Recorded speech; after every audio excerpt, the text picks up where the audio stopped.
I just went behind my husband's back and paid off all my student loans using his fancy truck that he calls his baby girl. I sold it while he was at work. It was in my name anyways, and you're probably thinking, why would someone be so jealous that you would go behind your husband and sell his prized vehicle? Well, it's because he's a dirty cheater, and there's nothing he can do about it. Now I have $38,000, and he is mad. I was folding Jonah's work jacket last Tuesday, trying to get the creases just right because he's picky about that kind of thing, when I caught a whiff of perfume. It was faint, like a whisper of jasmine and something sharp. Maybe citrus. Not my scent. I'm a vanilla body spray kind of woman. Cheap. Predictable. He said that he was pulling a late-night shift at the Kroger warehouse in our little Tennessee town, just off I-40 near the Cookville exit. I stood there holding that jacket, my stomach twisting, and I told myself it's probably nothing. Maybe a coworker hugged him or brushed past him in the break room. Warehouses are crowded, right? But it stuck with me, that smell, like a splinter I could not dig out. I tried to let it go. Jonah's been working late, a lot lately, 3, sometimes 4 nights a week. He would come home, smelling like nothing more than sweat and cardboard, rambling about pallets and inventory, and I would just nod. Too tired from my shift at the nursing home to question it, but that perfume, it didn't fit. I started noticing other little things. Some people would call these red flags. Small things, like how he would leave his phone face down on the counter, or how he would clear his throat and change the subject when I asked about his day. Looking back, I should have known. I should have pressed harder, but I trusted him. Gosh, I trusted him. A few days later, I was checking our joint bank account, something I don't do often, because Jonah handles the big finances, as he calls it. I'm more about paying the electric bill and keeping the fridge stocked. But there they were. These little Venmo payments, $20 here, $15 there, all to someone called Crypto Carl. The memos said gear or drinks, and I asked Jonah about it over dinner. Casual as I could manage, like, hey, who's this Carl guy you're sending money to? He barely looked up from his plate, just shrugged and said Carl was a work friend who covers bar tabs sometimes. Then he starts talking about the Titans game, like I had not just asked a question. I let it slide, but it felt off, like he was dodging me. Sorry if this is hard to follow, guys. I'm typing this on my phone, sprawled out on my couch trying to make sense of this all. It's been a week since everything blew up, and I'm still piecing it together. The next thing that got me was his phone. One night, I saw it light up on the nightstand, 2 a.m., way too late for a work text. It was some application I didn't recognize. Notifications were piling up, and I reached for it. But he changed his PIN. He never had a PIN before, always used his birth year, 1991, same as me. I asked him about it the next morning, and he said he just wanted privacy. Privacy from me, his own wife? I don't know why, but I went to Winn-Dixie. It's a grocery store if you never heard of it. Well, it was that weekend, and Lainey, the cashier, who knows everyone's business too well, was ringing up my groceries, and she's sweet, maybe 19 years of age, always chit-chatting about her TikTok dances. Out of nowhere, she goes, "Oh, I saw Jonah here last week buying these really pretty roses. For someone special, huh?" She winked like it was cute. I forced a smile and paid for my milk and eggs, and I got the hell out of Dodge. He hadn't bought me flowers in years. Not since our second date when he showed up at a gas station bouquet and a shy grin. Those roses were not for me. I couldn't shake it. I decided to surprise him at the warehouse with coffee, thinking maybe I'd catch him in a good mood, maybe he would explain. I drove out to the Kroger parking lot, the one by the old Sonic off Jefferson Ave. But when I got there, his coworker Silas, big guy, always smells like menthol, said Jonah had left early. He's been distracted lately. You okay, Petra? I mumbled something about being fine and left the coffee cold in my hand. That night, I checked our credit card statement. I don't know what I was looking for, just something. And there it was. Charges for a motel off I-40, $79 a night, 3 times in the last month. Dates lined up with his overtime shift. I showed Jonah the statement with my hands trembling, and he just laughed. Yeah, he literally laughed and said it was a billing error. It was a mix-up, that he called the bank and everything, and then he got this edge in his voice that I was being too nosy, like I was the problem for checking our bank account. I started to doubt myself. Maybe I was overreacting indeed. Maybe it was really nothing. Work was my only escape. I'm a CNA at a nursing home in Monterey, and my coworker Ellis, he's the quiet guy who's always bringing homemade banana bread. He noticed I was off. I told him about the perfume. I told him about the Venmo, the motel. He didn't sugarcoat it. Word for word, he said, "Petra, that sounds like he's hiding something, honey. You need to trust your gut. I don't want to hear it, but it was like a dam breaking." I couldn't unsee it anymore. Then I found another Venmo payment, and this one was to Subtle Sarah for $75 labeled consulting. I asked Jonah about it, and he said it was a financial advisor for a work project, but he would not look me in the eyes when he said it. Just kept scrolling his phone. Yeah, a financial advisor. Jonah works in a warehouse. What project needs a consultant? How to move this box? I know this sounds insane, but I started wondering if I was losing my mind, if I was making it all up in my head. We went to a church potluck the next Sunday, one of those sweaty basement gatherings with casserole and folding chairs. Pastor Gary, everyone calls him Pastor Gaslight, because he's got this way of making you question your own feelings. He pulled me aside and said how blessed our marriage was. He clapped Jonah on the shoulder, and I swear I saw him wink. Not a friendly wink, but something. It was like he knew. It made my skin crawl, and I smiled, though, like always, smiling through it, but I felt like I was drowning. Well, things got worse. I applied for a car loan to replace my beat-up Civic, but the bank called and said my credit was frozen. Frozen? I never froze my credit. When I asked Jonah, he admitted that he did it, said it was to protect our finances, and that he was worried about identity theft. His voice was so calm, so patronizing, like he was talking to a child. I felt small, controlled, and he's been questioning my grocery spending lately, telling me to check with him before buying anything large, like I couldn't be trusted with her own damn money.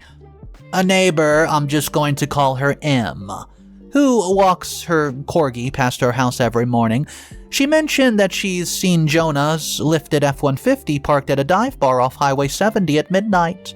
He told me he was running a work errand that night, and I started to feel like I was living with a stranger. Then I found something incriminating. An OnlyFans subscription receipt in his email. He left his laptop open, a rare slip-up.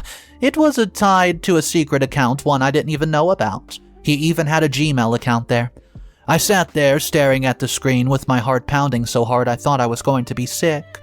I told Ellis everything. He didn't judge, just listened while we folded linen at work. You need to dig deeper. This isn't adding up. So I did. One night while Jonah was in the shower, I tried his old pin, 1991, on his phone, and it worked. I don't know if he forgot to change it, or if he just got lazy, but there were 50 flirty text messages with Subtle Sarah. Not just like flirty, intimate. I mean pet names.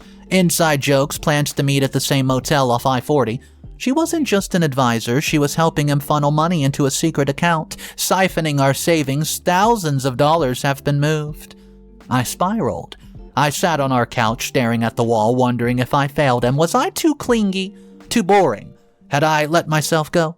Ellis snapped me out of it, and he said, "He's the one lying, Petra, not you." But it hurt. Gosh, it hurt. At the church the next week, Jonah's parents, Hollis and Dorian, hugged me, called me their perfect daughter-in-law, and they had no idea. I felt so alone, smiling through their praise while my world was crumbling. Then I remembered the truck. Jonah's pride and joy, that stupid, lifted F-150 he waxed every weekend, called it his baby.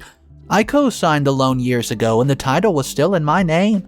I don't know why I checked, but I did, and there it was in our filing cabinet, clear as day. I had the control. For the first time in months, I felt a spark of something. Anger, maybe power. Jonah kept pulling away. He would snap at me for being moody, spend hours polishing that damn truck, while I cooked dinner alone. I started planning. I found the papers in his desk and unfroze my credits with my hand shaking as I typed the verification code. It felt like stealing. But it was my credit. It's my life. A resident at the nursing home, Miss Elowin, who used to know Jonah's family, mentioned that she's seen him at dinner with a woman who wasn't me. That was it, guys. That was the last piece of the puzzle. I called Silas, who had gone to law school before working at the warehouse. He confirmed I could legally sell the truck since it's in my name, as long as I handled the paperwork diligently. I didn't tell him everything just enough. He didn't ask many questions, he just said, "Do what you gotta do, Petra." Jonah kept up his act, bragging at church about his smart investment, saying he was securing our future, and I knew it was a lie. I activated the GPS on his truck, something he didn't know that I set up when we bought it, and tracked him to the motel again. Not the warehouse, not a bar, the motel. I gathered everything, screenshots of the text, the OnlyFans receipts, bank records showing transfers to Sarah's account, and I was ready. I confronted him one night, laid it all out, the text, the money, the lies, and he exploded and called me crazy, said I was ruining everything, and I stood my ground.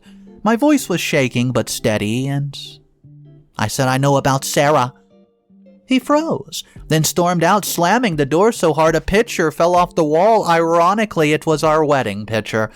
The next day, while he was at work, I drove his truck to a dealership in Crossville, sold it for $38,000 cash. I used every penny to pay off my $35,000 student loan. The weight of that debt lifted in one swipe. The rest went to a savings account in my name, and I felt free, but I was terrified. I knew he would lose it when he saw the empty driveway, his baby gone. He came home that night screaming before he even walked in. He said, "Where's my truck, Petra?" I showed him the title, calm as I could manage. "It was in my name, Jonah. I sold it." At this moment, he threatened to call the law. But I'd already talked to them, and they told me it was a civil matter, nothing they could do. He was humiliated, red-faced, the veins bulging, and he grabbed his keys and left, probably to his parents' house. I wasn't done.